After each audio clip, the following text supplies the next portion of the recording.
คุณมันตั้งนะเพราะว่าเลยเที่ยงมาแล้วก่อนอื่นก็ต้องขอแสดงความยินดีกับท่านว่าที่ผู้สมัครตอนนี้ยังเป็นว่าที่อยู่นะเพราะว่าทางท่านปลัดซึ่งเป็นผู้ในการเลือกตั้งยังไม่ได้ประกาศรับสมัครท่านคาดว่าอีกวันนี้ผู้ที่คงจะประกาศรับสมัครเมื่อประกาศรับสมัครแล้วผมไม่แน่ใจว่าจะมีท่านใดผู้ถูกตัดสิทธิ์คือไม่ประกาศรับสมัครหรือไม่สมมติว่ามี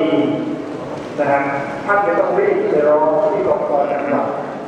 ที่จังหวัดนะครับไม่ใช่ที่อำเภอนะไม่ใช่ที่กกต.ท้องถิ่นท่านนะท่านต้องรีบไปร้องที่จังหวัดภายใน3 วันนะฮะเราจะได้ดำเนินการตรวจสอบให้ละเอียดอีกครั้งหนึ่งว่าท่านเป็นผู้มีสิทธิ์หรือไม่ถ้าท่านไม่ร้องไม่จะร้องค้านให้เราตรวจสอบเนี่ยท่านก็จะเสียสิทธิ์ไปเปล่าๆอันนี้คือเรื่องแรกที่สำคัญที่นำเรียนท่านเรื่องที่สองที่ท่านหัวหน้าสมชายท่านได้พูดถึงผู้ช่วยหาเสียงซึ่งท่านจะต้องแต่งตั้งหรือไม่ก็ได้แต่ถ้าแต่งตั้งไม่เกินผู้ว่าละ2 คนวันนี้เสียดายนะที่เราไม่สามารถไปจัดการอบรมเติมสมรรถนะในตำบลของท่านได้เพราะว่าเราเรื่องของการผ่านที่แต่ทุกครั้งที่ผ่านมาเราไปในพื้นที่และท่านก็สามารถที่จะนำภาษาบ้านเราเรียกว่าหัวคะแนนเป็นตัวที่ช่วยท่านหาเสียงมาฝังด้วยได้ซึ่งเป็นประโยชน์เพราะว่าจากที่เราได้พบมาเนี่ยปัญหาที่เกิดการร้องเรียนเนี่ยนอกจากจะเกิดที่ตัวผู้สมัครเองแล้วผู้ช่วยหาเสียงนั่นแหละทำให้เกิดปัญหาด้วยความเข้าใจกฎหมายที่ถูกต้องหรือต้องทำผิดเข้าไปทำก็ดีแล้วก็ผิดมีตัวอย่างของขอนแก่นเราที่เร็วๆเนี่ยนะตอนนี้ยังทางอยู่ที่จะออกทางไหนสงกรานต์ผู้สมัครนายกเทศบาลที่1ไปรดน้ำดำหัวอายุก็ปกติก็ไปหลายบ้านพอมาบ้านที่จะเดินรดน้ำดำหัวผู้สูงอายุไปก็มีกลุ่มผู้หญิงกลุ่มหนึ่งเดินตามหลังมาแจกเชือกแถลงมาให้ผู้เฒ่าผู้แก่ไปใส่สงกรานต์ซึ่งเป็นประเพณีหมู่บ้านก็หนักอยู่แล้วนะครับแล้วเชือกแถลงก็ปรากฏว่าเป็นเงินที่ผู้ใหญ่บ้านจากตำบลได้เงินมาแล้วก็ไปซื้อมาแล้วก็มอบให้ผู้เฒ่าผู้แก่ไม่เข้าใจกฎหมายแล้วก็ช่วยแรงเชียร์อะไรก็ไม่รู้เมื่อ2 เดือนที่เรา2 เดือนแก่ตามสั่งนะแต่คนที่เขาว่าเขาแก่ไปแล้วลดน้ำไปแล้วเราก็ต้องรีบดูก็ผู้สมัครก็ไม่รู้เรื่องเลยแต่ว่าพอเชียร์เบอร์2 เดือนขนาดนี้มันเข้ามาแปลว่าอะไรเราไม่แทนก็ไม่ได้เพราะว่าผู้สมัครไม่รู้เรื่องถ้าจะไม่ให้เลยก็ไม่ได้เพราะผู้สมัครที่ได้ประโยชน์เพราะเบอร์2ที่สุดแล้วกกต.ใหญ่นะให้เหลือต้องรอใช่ไหมผู้ช่วยหาเสียงสำคัญในกฎหมายเราให้ท่านไปอบรมได้ไปอบรมกันว่าแต่งงานได้ว่าอะไรทำได้อะไรทำไม่ได้ให้ถือว่าระวังอันนี้คือเรื่องที่2ที่อยากจะเรียนท่านเรื่องที่3สั้นๆก็คือว่าเอกสารสำหรับผู้มีสิทธิ์เลือกตั้งที่จะไปแสดงตนในวันเลือกตั้งขอให้เป็นตรวจสอบแนะนำพี่น้องโดยเฉพาะอย่างยิ่งคนที่เราคิดว่าจะลงคะแนนให้เราแต่ละท่านช่วยไปให้เขาตรวจสอบว่ามีพอไหมนะครับถ้าไม่มีก็รีบดำเนินการเองหรือมีการทำบัตรประจำตัวประชาชนง่ายทีเดียวเดินไปแล้วก็ถือบัตรกลับบ้านได้เลยตรวจสอบให้ดีมีที่อำเภอเราสวนกวางเนี่ยเป็นแค่ผู้ใหญ่บ้านแท้ๆนะผู้ใหญ่บ้านตั้งแต่2 โมงเช้าจนถึง3 โมงเย็นปีนี้ก็ลงคะแนนไม่ได้เพราะบัตรวิ่งหน้าวิ่งหลัง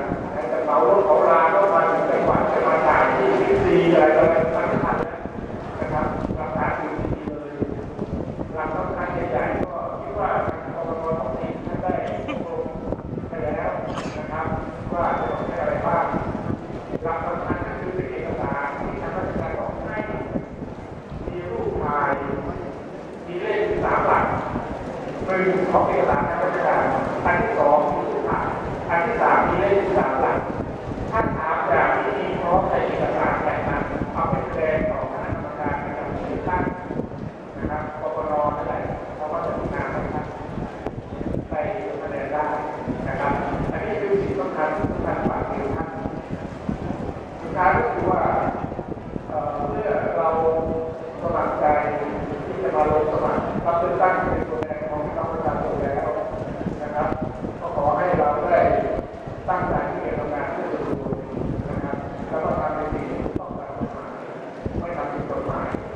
ราะว่าคนที่ทำกฎหมายเนี่ยต้องสันนิษฐานไว้ก่อนว่าเจตนาไม่ดีถ้าคนเจตนาดีเนี่ยคงไม่อยากทำผิดกฎหมาย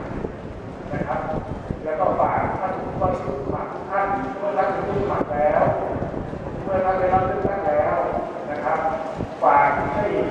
ดูแลเจ้าหน้าที่ของท้องถิ่นท่านด้วยมีบางแห่งเปลี่ยนนายกเปลี่ยนทีมงานใหม่ทีมงานเดิมเดือดร้อนข้าราชการระดับเดือดร้อนเพราะท่านเคยคิดเอาว่าสมัยที่นายกคนก่อนคนนี้ได้ช่วยเขาอย่างนั้นอย่างนี้แล้วเวลาท่านชนะเข้ามาก็ยังติดใจก็มีการเช็คบินกันหลังก็เดือดร้อนนะครับขอให้เข้าใจว่าเขาคือน้องลูกเราลูกหลานเราเขามีหน้าที่เขาเป็นเครื่องมือของผู้บริหารใครก็ตามเข้ามาทำหน้าที่เป็นผู้บริหารนั่นแหละเขาก็มีหน้าที่ของนโยบายสั่งเขาเลยครับสั่งไปสั่งในกฎหมายเขาทำอยู่แล้ว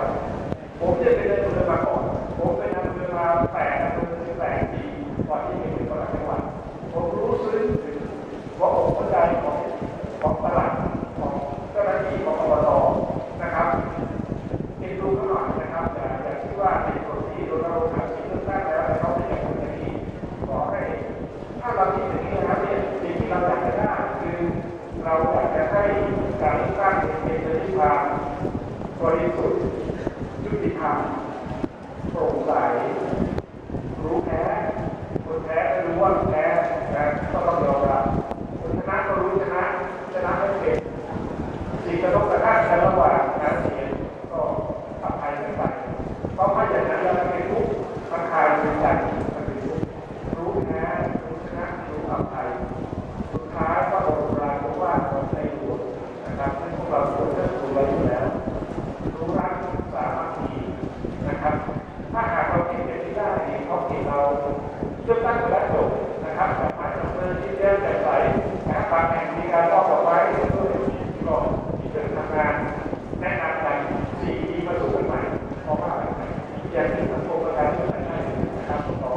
อฝากท่านเอาไว้สุดท้ายจริงๆก็ขอบคุณทางฝ่ายกรกตท้องถิ่นทุกท่านขอบคุณทางท่านเองเลยที่ได้ร่วมมือสถานที่นะครับและขอขอบคุณท่านที่พวกเราที่ได้ให้ความร่วมมือท่านมารับฟังวันนี้แล้วเข้าใจแล้วเผยแพร่ต่อไป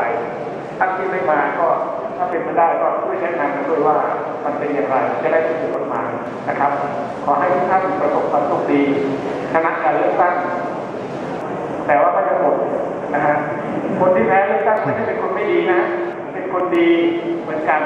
เอาไว้คราวต่อไปแล้วพี่น้องประชาชนจะจัดคิวให้ท่านเองว่าเมื่อไหร่จะถึงคิวท่านนะครับทำดีต่อไปเรื่อยๆขอขอบคุณครับและขอติดการประชุมครับ